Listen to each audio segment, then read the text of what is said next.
लिखा गया है कि भगवान शिव की पूजा कैसे करें। अब जो नहीं जानते अभी से मेरा चैनल है उसके ऊपर ओके करो, सब्सक्राइब करो और मेरे से जुड़े रहो। बहुत सारी बातें ऐसी बताई है मैंने जो आप कल्पना नहीं कर सकते हो। हजारों बातें अंदर डाली मैंने वीडियो के माध्यम से ताकि आप तक पहुंचे, आप उसका आनंद लो। कोई माइनस पॉइंट है तो उसको पढ़ाई के लिए, धंधे के लिए, घर की परेशानियों के लिए, मतलब बहुत सारी, जिसकी सगाई नहीं हो रहे, संबंध नहीं हो रहे, क्या कारण है क्या नहीं है, हाइट नहीं बढ़ रही उसके लिए मैंने बताया, पढ़ाई नहीं आ रही उसके लिए बताया, जॉब नहीं लग रहा है उसके लिए मैंने बताया, बहुत सारी चीज़ें बताई है। तो चैनल से जुड़े रहिए। एक जगह कोई मंदिर बनाया, मंदिर बन के तैयार हो गया, पूरे गांव ने बनाया। थोड़ा आवाज मत कर जो दाता। पूरे गांव वाला मंदिर बनायो, मंदिर बनन तैयार हो गयो। तैयार होने के बाद में अब डिस्कस हुआ कि भाई मूर्ति की नहीं बैठा हो। तो महाराज आपको पता है कि लास्ट जमाने किन की अब 3 पक्ष पड़ गए। राम वाले भक्त कह रहे भगवान श्री राम की मूर्ति बैठाएंगे, भगवान शिव के भक्त बोले भगवान शिव की मूर्ति बैठाएंगे, और कृष्ण वाले बोले कृष्ण राधे कृष्ण की बैठाएंगे। ऐसा झगड़ा हो गया कि किसी की भी मूर्ति नहीं बैठ रही है, पक्ष पड़ गया। राम दल वाले बोल रहे हमने पैसा दिया है, कृष्ण वाले बोले हमने पैसा दिया, शिव दल वाले बोल रहे हमने पैसा दिया। आखिर में वो मंदिर तो बन गया परंतु स्थापना नहीं हो सकी। वर्षों बीत गए। एक दिन कोई साधु संत महाराज जी आते हैं और उन्होंने बोला भाई मंदिर तो बहुत अच्छा बनाया है परंतु यहां पे प्रतिष्ठा नहीं हो रही है, कारण क्या है? तो सारे गांव वालों ने अपनी अपनी व्यथा सुनाई कि ये दुविधा पड़ गई। तो महाराज जी ने बोला शाम को यहां पे इकट्ठे करो। सारों को इकट्ठा करके बोले भाई अगर आप धर्म को समझते हो, संस्कृति को समझते हो तो मैं आपको एक प्रार्थना करता हूं, आदेश नहीं दे रहा हूं, प्रार्थना कर रहा हूं कि क्या कि संसार की शुरुआत और एंड कौन है? शुरुआत कौन है और एंड कौन है? तो कई महापुरुषों ने, विद्वान लोगों ने कहा कि शिव है। संसार की शुरुआत भी शिव से होती है और शुरुआत संसार का एंड भी शिव से होता है। जो शुरुआत और एंड है उन्हीं को बैठाओ ना। तो सारे को समझ में समझाया तब समझ में आई। अब आप इतने लोग बैठे हो, यहाँ विद्वान लोग बैठे होंगे, भगवान के पुजारी लोग बैठे होंगे, भगवान की पूजा करने वाले बैठे होंगे। मुझे इतना बता दो यहाँ पे प्रतिष्ठा हो रही है कल, क्या आपको अवगत कराया किसी ने कि इस मंदिर में कहां बैठ के पूजा करनी चाहिए? बताया किसने? क्या मतलब जो पूजा करेगा वो कहां खड़ा रह के पूजा करेगा? बताया क्या? नहीं बताया।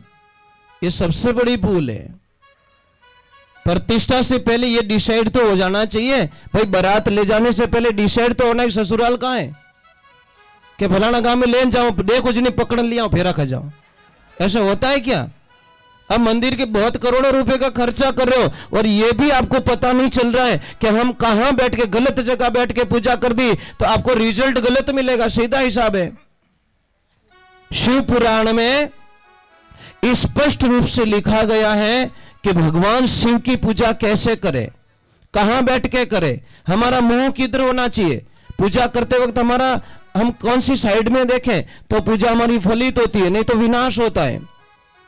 एक बात का ध्यान रखना, भगवान शिव का मुंह जिधर रहता है, पूर्व दिशा में भगवान शिव बैठ के तपस्या करते हैं, तो शिवलिंग की पूजा आदमी जो भी करे पूर्व दिशा में बैठ के पश्चिम दिशा में मुंह करके कभी पूजा ना करे, नहीं वर्जित माना गया है।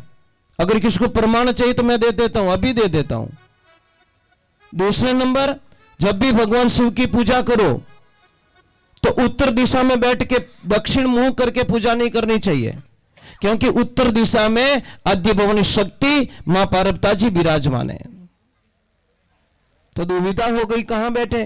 पूर्व में भी नहीं बैठ सकते, उत्तर में भी नहीं बैठ सकते और पश्चिम दिशा में हम बैठ नहीं सकते। कारण क्या कि शिव की पीठ रहती है और पीठ के पीछे पूजा होती नहीं है। तो फिर पूजा कहां करें? हम दक्षिण में बैठे और दक्षिण में उत्तर की तरफ मुंह करके भगवान शिवलिंग की पूजा होनी चाहिए। इस शिव पुराण का कथन है, प्रमाण है। समझ में आ रहा है कि आपको नहीं आ रहा है? तो ये ध्यान रखना, अगर गलत दिशा में बैठोगे तो रिजल्ट भी गलत आएगा। भाई स्टीयरिंग इधर लगा हुआ है और आप मुंह ऐसे करके स्टीयरिंग को बैक साइड से पकड़ के गाड़ी चला रहे हो तो भजीड़ लागी कि नहीं लागी? के बटे कह दो ये तो अपन का स्टाइल है, अब स्टाइल में हैंगों ने ले डूबो तो पूजा हमारी सही विधान की होनी चाहिए, ये ध्यान रखे। चलो हम भगवान के चरणों में जाता, मैं समय की बर्बादी नहीं करूंगा। एक बात की मेरी प्रार्थना रहेगी कि अगर किसी को, मैं साथ साथ में थोड़ी कुछ बातें भी बताऊंगा जो आपको काम आ सके। आजकल कमर दर्द और घुटनों का दर्द इतना बढ़ चुका है जिसकी आप कल्पना नहीं कर सकते। एक तो कमर दर्द बहुत होता है, एक घुटनों का दर्द बहुत होता है। तो जिसको भी घुटनों का दर्द है आप 50-60 रुपए में इलाज कर सकते हो। ये जो खाने वाला चूना आता है ना, वो चूना लेके आओ और चूने को इतना सा दाना लो, चने के जाता जितना, सुबह खाना खाया उसके बाद में 1 गिलास पानी में डाल के उसको घोल के नॉर्मल पानी में ठंडा पानी पीना छोड़ दो। जो फ्रिज का पानी पीते हैं उनके इलाज की हमारी कोई गारंटी नहीं है। समझ में आई ना? हमारे घर में 4-5 इतने बड़े दुश्मन है। एक तो कुकर सबसे बड़ा दुश्मन है हमारा, उसमें दाल पकती नहीं है, फटती है। दूसरे नंबर एल्यूमिनियम का कुकर तो इतना घातक दुश्मन होता है जो स्लो हमारी बॉडी को खत्म कर देता है और लाखों बीमारियां पैदा करने में एल्यूमिनियम की मेन जिम्मेदारी होती है, पर लोगों को समझ में नहीं आता। दूसरे नंबर एक बात का याद रखना, फ्रीज देवता। ये फ्रीज देवता क्या कहते हैं? तुम मुझे घर पे लेके जाओ, मैं टाइम टू टाइम आपकी फैमिली को हॉस्पिटल भेजता रहूंगा, ये मेरी गारंटी है। फ्रीज यही तो कहता है हमको, लाइट बिल तुम्हारा आएगा, खर्चा तुम्हारा करवाऊंगा, पर हॉस्पिटल भेजने की गारंटी फ्रीज कहता मेरी है। क्योंकि तुमको पसीना होगा तो तुम आओगे तो ठंडा मुझे खोलोगे और मेरे में जहर पड़ा रहेगा, मतलब ठंडा पानी पड़ा रहेगा। वो जहर तुम पियोगे, तुम्हारी बॉडी को अग्नि को खत्म कर दूंगा, जठ अग्नि तुम्हारी मंद हो जाएगी, खाना पचेगा नहीं, खाना नहीं पचेगा तो सड़ेगा और सड़ेगा तो गैस बनेगी और गैस बनेगी तो हजारों बीमारियां तुम्हारे शरीर में पैदा कर दूंगा। ये फ्रीज कहता है, पर फ्रीज की भाषा कोई नहीं जानता। अब तो कन्यादान में इस बेटी ने फ्रीज देवो, बेटी टेमू टेम बीमार पड़ जाए, वाह धन्यवाद है वहां पुरुषों। और मैं नहीं कहता फ्रीज मत लेको, फ्रीज लाओ ना, पर उसकी चीज को खाने का तरीका, अगर कोई भी फल फ्रूट रख रहे हो 45 मिनट तक उसको बाहर रखो, फिर उसको धो के खाओ। पर आपने तो वे मुंह खाओ, काटिया खाया। तीसरे नंबर हमारे घर में दुश्मन कौन सा है? ये जो मैदा जैसा आटा देते हैं ना, आटा मैदा, एकदम मयो आटो,